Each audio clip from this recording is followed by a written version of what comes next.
A few other games that I want to talk about that are actually coming out um, in a specific genre that I like a lot is the Metroidvania games. So those that don't know what Metroidvania is, it's a combination of the old school Metroid and Castlevania games. What this typically involves is a side-scrolling game. You have different stages and different like levels, but the levels are interconnected in different ways, right? Like if you're on this level and you go down, you get to this other level or this other room, and if you go right, you end up over here. So kind of like a castle where you're moving around through the thing. And the idea of this game, these types of games, is you progress through it by getting upgrades, by getting new weapons, by defeating bosses to unlock new areas, and then sometimes having to go back to those areas because now you have the correct item or the correct spell or the correct whatever to progress in that stage and get to the next level. So there's been a lot of these games lately, and I mean I actually started replaying Hollow Knight just because it's such a good game, and Yeah. for me it was kind of getting prepared for Hollow Knight Silk Song. So Silk Song has been in development. They announced it like 2 years ago, and everyone's still waiting for Hollow Knight Silk Song. And in the meantime, people have just gotten like angsty and desperate. And there's this group that actually started a Kickstarter for a game that looks like Hollow Knight. So for those that don't know, Hollow Knight is a game where you're an insect, but it involves like mysticism and like you're sentient bugs and you fight with a nail, and the whole point is to like get rid of this like black ooze that's like controlling the whole kingdom. And it was very reminiscent of like a Zelda type of game in terms of fantasy, but it is a Metroidvania game. So you get like really cool upgrades. It's very like goth vibe to it, and and when Silksong came out, a lot of people were super excited about it. Like Hollow Knight is rated like one of the best, like is rated above a lot of Metroid games, and people were excited about Silksong, but they weren't getting anything. Right? They've been in development forever. It's a small independent uh, publisher or development team out of like Australia or something. So they're not gonna get it out as quickly as like a big name like Blizzard or Nintendo with Metroid. But at the same time, people have come together and try to make their own games. And there is a Kickstarter right now for a game called Crow Swarm that I actually really liked. I liked the trailer. It looks really cool, and it reminds me of Hollow Knight. I think it's a spiritual successor to Hollow Knight, but it has some like Hmm. really cool like devil may cry type of fighting. Like you have the like crazy like scepter, and there's gunplay, so you actually have guns to shoot around. And dude, the graphics in this game look super cool. And I saw it on Kickstarter. It's like this game looks amazing. Like people gotta donate to this because it's like this is gonna be like a game changer in my eyes. And then Yeah. not too long ago, we got the announcement that Metroid Dread is coming out, right? From Nintendo, from Yeah. Nintendo's at E3. They announced Metroid Dread, which was probably the most exciting part of their announcements for me, at least. And I'm looking forward to these new types of Metroidvania games. And I don't know, it's really interesting to talk about it because I think it's a niche genre that not a lot of people Definitely. like talk about, and not a lot of streamers really play.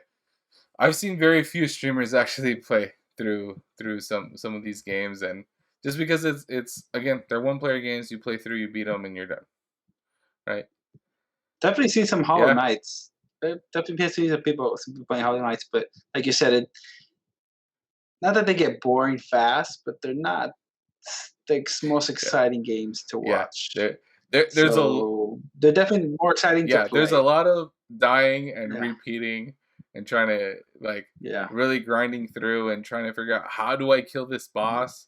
Do I need to leave and get like an upgrade or get like a stronger weapon and come back?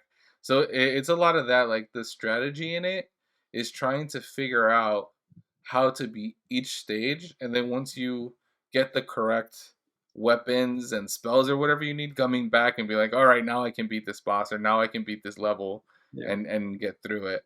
So that's kind of the fun in it for me, right? It's almost like a puzzle game mixed with a platformer. Yeah.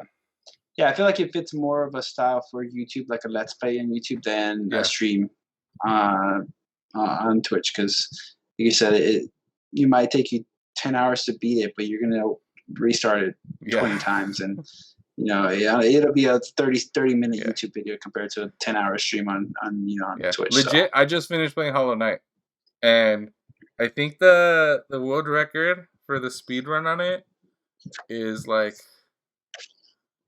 what this dude do in it? Did it like 30 or 40 minutes? Yeah, that's crazy. it, And how it long is took normally the me story, I guess, for an average took person? me like 33 hours to beat this game.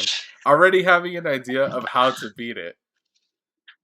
That's Yeah, crazy. it's insane. And I mean I think a lot of people really need to give these types of games a shot. I think for us, because these games got popular when we were younger, we played those games. We played Hmm. Castlevania, we played the Metroid games, right? Like I think you mentioned earlier, Yeah. you played some Metroid, right? Yeah, definitely GameCube, Nintendo Mm-hmm. DS back in the day for sure. Yeah, that was, Metroid was one of the biggest Yep. games back then for sure. Yeah, and then I grew up playing some of the Castlevania games. Those are some of my favorite games, Yeah. and yeah, definitely with Metroid, playing through Metroid games was really fun because they have such cool stories, and Samus is so badass, and like really uh getting like new suits and new upgrades and all that was really cool because you try to make the strongest Samus you can make to beat this game, Yeah. and I think people now there's just so many options and very few like Hollow Knights that I think we really need to let gamers know, hey, these games are still here and people are playing them. So definitely with like Crowsworn, I want people to kickstart that, to look at it some more. Metroid Dread when it comes out, like I think we should get more and more people to play these. And I know some of these actually have ports. I know like what's it called, Axiom. It has some ports where you can actually play through with friends, and it just becomes Yeah. like chaos on screen. But you can do mods to it, so you can actually play with friends, and I think those are really funny.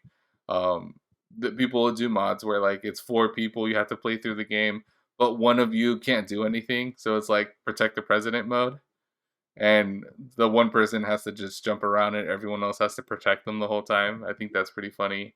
But yeah, I think it has really good mod community around it that really help you beat these games to 100% too.